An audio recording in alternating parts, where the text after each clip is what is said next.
दोडामार्ग तालुक्यातील 2 सहकारी संस्थांची निवडणूक नुकतीच पार पडली। या निवडणुकीत शिवसेना पक्षाला दणदणीत यश प्राप्त झाले।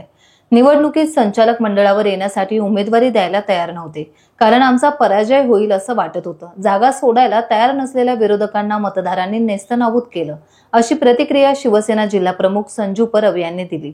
यावरून शिंदे शिवसेना पक्षाचा दोडामार्ग तालुक्यात दबदबा आहे आणि पुढच्या पंचायत समिती आणि जिल्हा परिषद निवडणुका स्वबळावर लढण्याचा त्यांचा इशारा त्यांनी यावेळेस दिलाय। या गुजरातमध्ये समोरच्या पार्टीचं गर्वाचं घर खाली झालेलं आहे। भविष्यात आम्ही त्यांच्याकडे आम्हाला एवढं सीट द्या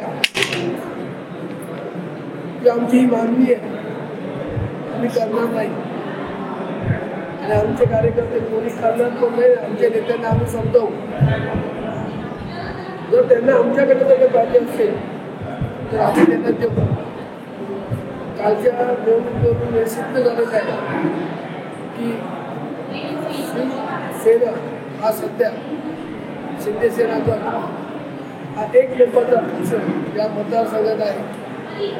येणाऱ्या ज्या काही निवडणुका म्हणजे असतील, कुठे ग्रामपंचायत असतील, सोसायटी असतील, जिल्हा परिषद असतील, त्या आम्ही स्वतंत्र लढू आणि जर याचा कदाचित बोलण्याचा काही आदेश आले तर आमचे आमदार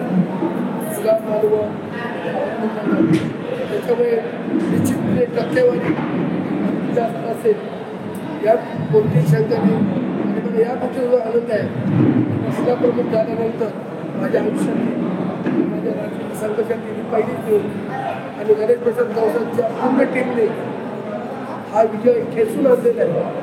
शेवटच्या 8 दिवसात सर्व पॅनल तयार करणं, सगळ्या गोष्टीमध्ये साधी गोष्टी पण गणेश प्रसाद गवस आणि त्यांच्या सगळ्या टीमने एक चांगलं काम केलेलं आहे। या सगळ्या टीमचं मी मनापासून अभिनंदन करतो। त्याने असंच काम करत राहू।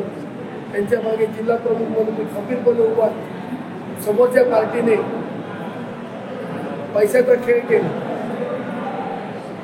पैशाचा आमिष दाखवण्याचा प्रयत्न केला, पैसे पण वाटप केले, पण लोकांना आता या गोष्टी लोक बाजूला करत आहेत।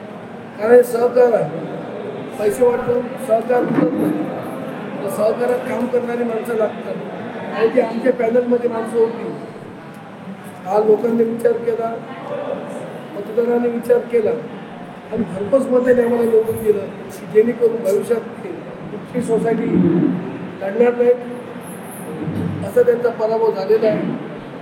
त्यामुळे मी जास्त काही न बोलतो, एवढे मेहनत प्रसाद गवस टाइम्स डिजिटलला लाईक करा, शेअर करा, सबस्क्राईब करा आणि बेल आयकॉन दाबायला विसरू नका। Times digital.